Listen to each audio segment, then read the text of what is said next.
بعد تحطيمها رقما قياسيا وتخطيها حاجز 6 مليارات دولار العام الماضي، تراجعت إيرادات شباك التذاكر في دور العرض الأمريكية في النصف الأول من هذا العام بنسبة 10%. نجاح أفلام الأجزاء وأفلام الإعادة في شباك التذاكر العام الماضي دفع استوديوهات هوليوود إلى إغراق دور العرض بها هذا العام، وذلك حسب النقاد أسفر عن ملل الجمهور منها والابتعاد عنها. من ضمنها الجزء الرابع من سلسلة Men in Black International، وغودزيلا ملك الوحوش، والجزء الجديد من سلسلة X-Men Dark Phoenix، والجزء الثاني من الحياة السرية للحيوانات الأليفة، إضافة إلى فيلم ليجو الجزء الثاني، وفيلم الإعادة هيل بوي، وفيلم شافت. معظم هذه الأفلام حصد كل منها أكثر من 100 مليون دولار في شباك التذاكر. إذن لماذا تعتبر فاشلة؟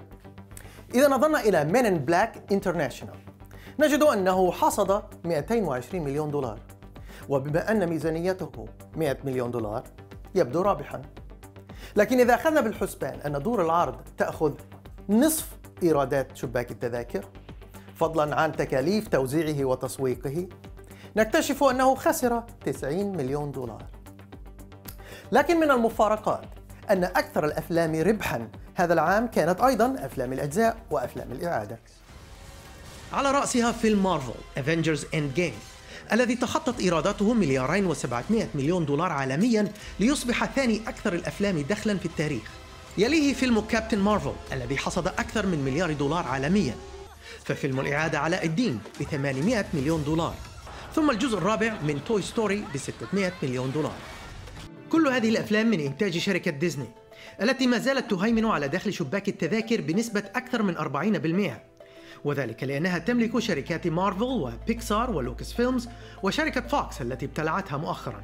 Fans are very passionate for a reason. They usually are not going to put that passion into something that's not worthy of that kind of passion. Being a fan myself of mainly movies when I was a kid, I felt the same way. I put my heart and soul into something because I thought it was great. The Marvel Comics had passionate fans for decades because they saw something within the material, and that was the characters. We wanted to do justice to those characters going forward and really believe that the characters were the marquee name, not an actor.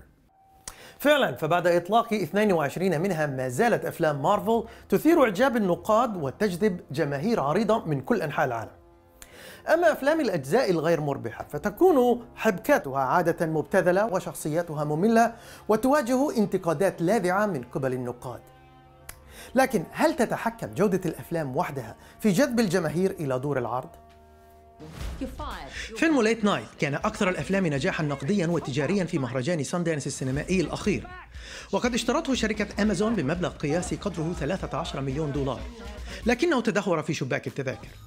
كما فشل فيلم النجمة الهوليوودية أوليفيا وايلد بوك سمارت في جذب جماهير السينما رغم تقييم النقاد له بمعدل 98% على موقع روتن توميتوز.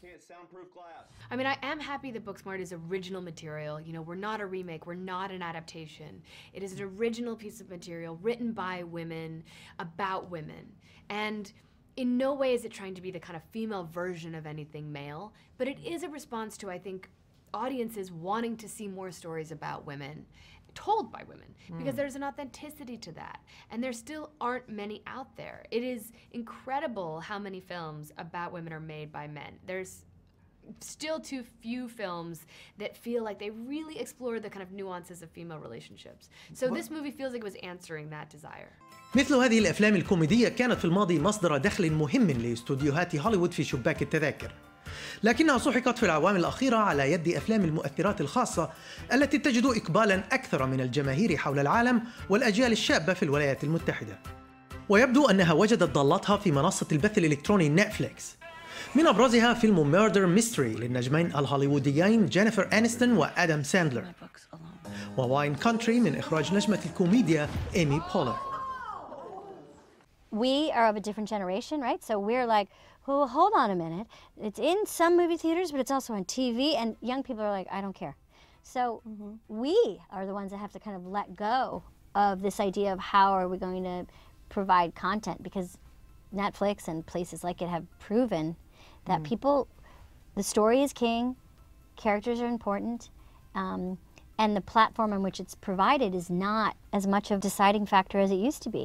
And I think that audiences have shown over and over again that there's so much to be told and seen, and they really like characters that speak to, universal human truths. خلافاً لاستوديوهات هوليوود، نتفليكس لا تطرح أفلامها في دور العرض. لهذا لا تعتمد على دخل شباك التذاكر، بل فقط على رسوم اشتراك مستخدميها الذي يتراوح ما بين 7 إلى 13 دولارا شهرياً. وقد وصل عدد مستخدميها هذا العام إلى ما يقارب 150 مليون. ويتوقع أن يصل دخلها نصف هذا العام إلى ما يقارب 7 مليار دولار. From your perspective as a filmmaker, Yes. now in the old days or to this day, a success of a film is measured by box office. Right. How do you feel about that? Because this would not be measured by box office. Right. How do you measure its success, Well, and how does that impact you in terms of a filmmaker? I think that the minute you start talking about how the way things used to be, one can get really stuck in missing how amazing things are right now. Honestly, for this particular film, I'm excited that it's in select theaters because I do think a theater experience is still something I like, and I know a lot of us really like that, and I like that people could go to the movies to see it and also can watch it at home and see it. Because I know that most of the content I watch is from home. I work hard, I have little kids, and I want to watch stuff when I want to watch them. So going to the movies isn't as easy as it used to be. فضلاً عن أفلام نتفليكس، باتت المسلسلات التلفزيونية على غرار Game of Thrones، Big Little Lies و Stranger Things التي لا تقل جودتها فنياً ومضموناً وتقنياً عن أفلام السينما، باتت وسيلة الترفيه الأفضل والأرخص للجماهير والأكثر جذباً لأبرز نجوم هوليوود للمشاركة في صنعها. Is this new form of TV the new cinema? Because it just expands and makes you really feel closer. I think there's certain stories that actually this format is better than cinema, right? Better than a film. Unless you wanted to show a 4.5-hour version of a movie, this gives us an opportunity to get to understand each of the characters because we kill a lot of people. And in a movie, if you're going to kill them, you got to care about them. And so you don't get that chance in a film, and you do in a television series. There's still, stories that should absolutely be on the big screen, but I enjoy the ability to tell a story over a longer period of time. I think that there's a diversity in voices right now in television that's really exciting, that I think film is certainly exploring as well, but I think, especially in comedy, I think there's just so many strong female voices and people of color and different stories that are being told in television. Do you think that streaming has become the new form of film that enables this kind of diversity you are talking about? I don't know. I think that young people don't care anymore where they see their content. And so, people who have those platforms are trying to figure out what that means. And هذه ليست المرة الأولى التي تواجه هوليوود مثل هذه الأزمة، لكنها كانت دائما تحول تلك الأزمات إلى فرص لتعزيز أرباحها. ظهور جهاز التلفاز في بداية خمسينيات القرن الماضي كان أخطر تهديد على كيان هوليوود، لكنها سرعان ما حولته إلى مصدر دخل رئيسي لها من خلال ترخيص أفلامها لشبكات التلفزيون.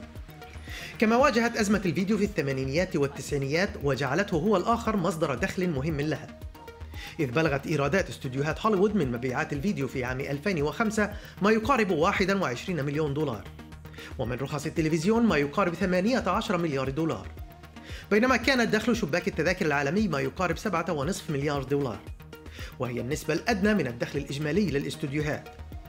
حتى عندما حققت أفلام شركة فوكس عام 2014 أعلى دخل في شباك التذاكر قدره 1.5 مليار، كان ذلك الدخل جزءاً صغيراً من دخلها الإجمالي. كما أن أرباح شباك التذاكر هي الأدنى أيضاً، إذ يذهب ما يقارب 70% من إيراداتها لتغطية تكاليف عرض الفيلم، مقارنة بتكاليف أقراص الDVD وهي 15%، ورخص التلفزيون التي لا تكلف شيئاً. وتجدر الإشارة كذلك إلى أن معظم شبكات التلفزيون التي تبث المسلسلات التلفزيونية الناجحة مملوكة لاستوديوهات هوليوود. فمثلا وارنر بروس يمتلك HBO التي تبث Game of Thrones و Big Little Lies. كما تستعد ديزني ووارنرز وباراماونت هذه الأيام لإطلاق منصاتها الإلكترونية لتطرح آلاف الأفلام والمسلسلات التلفزيونية التي أنتجتها عبر السنين والأفلام الجديدة بعد عرضها في دور السينما، مما قد يضع نتفليكس في أزمة وجودية. إذن الخاسر هذا العام شبكات دور العرض التي شهدت أسهمها في البورصات العالمية هبوطاً حاداً، وليست استوديوهات هوليوود التي تستعيد خسائرها من مبيعات الفيديو وعروض التلفزيون وقريباً من بث المنصات الإلكترونية. حسام عاصي، BBC.